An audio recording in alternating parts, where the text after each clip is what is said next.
My name is Larry Callies. I used to be a country and western singer.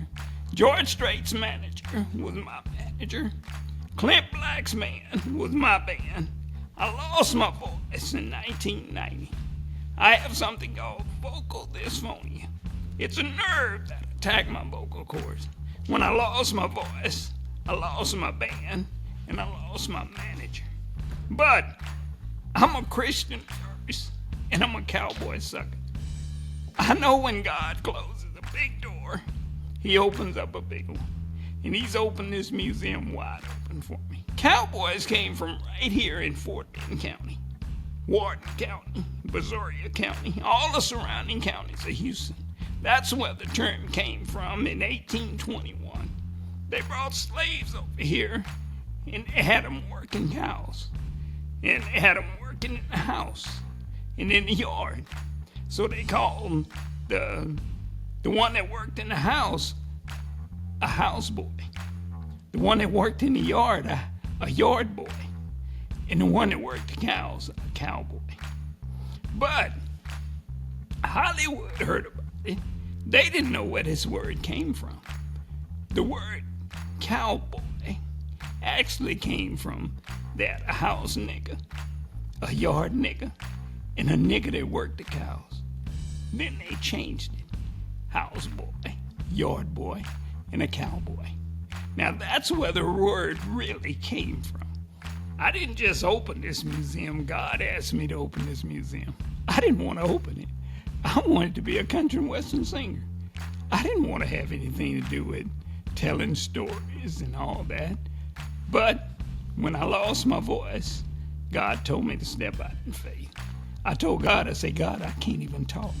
Why do you want me to open up a black cowboy museum? He said, step out in faith. And when I did, everything started happening. People started donating to my museum.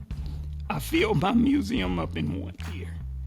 Now, I have to move to a new museum. It's going to be 6 times as big. And it's really taken off. I have visitors from Germany, Italy, Spain, the Philippines. I have people coming from everywhere. Cowboys were honest. They were faithful. They worked hard. You know, a cowboy just didn't work cows. The cowboy came off of a slave ranch, and they built the white man's houses. The black man built their houses. Who chopped their cotton? Who picked their cotton? Who cut the hay? It was a black man. The black man did everything back then. The white man came out in the 1920s.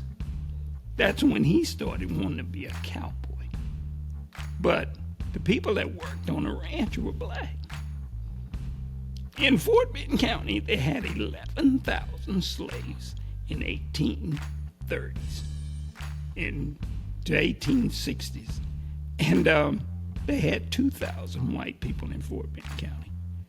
I know what people are doing in this country.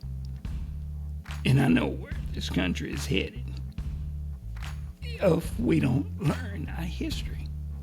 Because if you don't learn your history, you're bound to repeat it. I know this museum has done a lot to bring out history. I mean, in 2017, I started this museum. But before I started this museum, I didn't hear anything about black history. When I opened this museum and I started talking about history, black history, they couldn't even say the word black. Because when I opened this museum in 2017, every channel in Houston told me I can't call it a black cowboy museum. I said, why? They said, we can't have our own white cowboy museum. I said, y'all have always had a white cowboy museum. You just didn't put blacks in it. You didn't have to call it a white cowboy museum because it was.